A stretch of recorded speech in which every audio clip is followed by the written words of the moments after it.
गुरुर्ब्रह्मा गुरुर्विष्णु गुरुर्देवो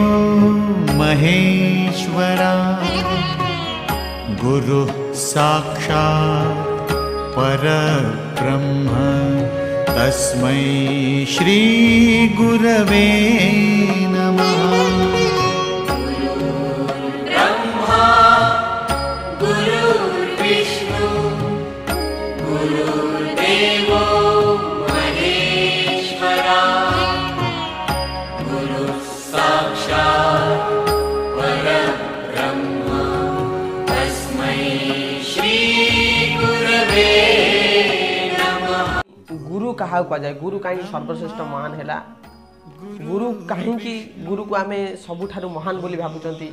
कारण कथा गुरु ब्रह्मा गुरु विष्णु गुरुदेव महेश्वर गुरु साक्षात परम ब्रह्म तस्मै श्री गुरवे नमः। गुरु ब्रह्मा ठारू बड़ महेश्वर ठारू बड़ आउ कौन परम ब्रह्म ठारू बड़ परम ब्रह्म आत्मा परमात्मा ठारू बड़ न हो पारे तांकर एक रूप से हूँ गुरु। गुरु क्या आम कहवा ना गु अर्थ हूँ अंधार रु अर्थ हूँ दूरेवा जे छात्रर कि कौन लोक जीवन रु अंधार को दूर करे ताहाको गुरु कहा जाए। एठी आम देखिले पिला माने तो छोट पिला जानना जेमिति भी हो पूजा कले मुझे पूजा खुशी अच्छी कारण से मत बहुत सम्मान करती। एक्चुअली मु गुरु मजाड़िया टे गुरु बोली से मो सहित बहुत मिसी जाती मुझे भी बहुत भल पाए माने पाठ भी भल पढ़ती किंतु गुरु का विषय जानवा निहाती आवश्यक कारण मत पूजा कले मुझे खुशी हेली आकोसी भविष्य आउ कौन गुरु पाखे पढ़े कि पूजा करेंगे जमी से सम्मानस्पद अधिक हे से बहुत भगवान पाखे प्रार्थना करी विषय भविष्य आती कही रखी गुरु जो आमर पूर्वतन राष्ट्रपति डॉक्टर सर्वपल्ली राधाकृष्ण जन्मदिन सेप्टेम्बर 5 तारिख को गुरु दिवस रूप पालन कराए। से 1888 मसीह जन्मग्रहण करते 1962 मसीहा ठारू आमर गुरु दिवस पालन करा राधाकृष्ण जन्मदिन रे से बहुत वक्तव्य प्रदान करती आउ मु बहुत गर्वित अनुभव कर मोर समस्त गुरु मानक मोर सम्मान और नमस्कार प्रणतिपात पाखरे पाद पद्म तले सर्वदा मो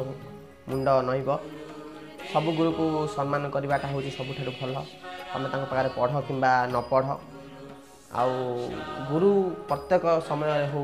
जी तुमको असुविधा पड़च जो भी थाओ जमी थाओ जी भी तुमको कौन शिक्षा प्रदान करुँच सी होती गुरु कारण गुरु अर्थ मुझे आगुरी कही रखी गुरु अर्थ हूँ अंधार को जी दूर करे सी हूँ गुरु। गुरु सदाबेले गुरु बापा माँ ठारू भी गुरु को बड़ स्थान दि जाए कहीं पितामाता तो आमर भी प्रथम गुरु अटंती कारण बापा माँ डाक शिक्षा दे था माता पिता आउ गुरु को यही लगी सबुठारु बड़ उपर रखी कारण गुरु अज्ञान ज्ञान भी दे पारे जो ज्ञान आउ कौन लोक देवाई चेष्टा करेंगे ताकि गुरु दे दिए से ना कि गुरु को सर्वश्रेष्ठ बोली रखा जाए। आउ ये कहीकि मु विदाय नौ भिडियो गुरुर्ब्रह्मा।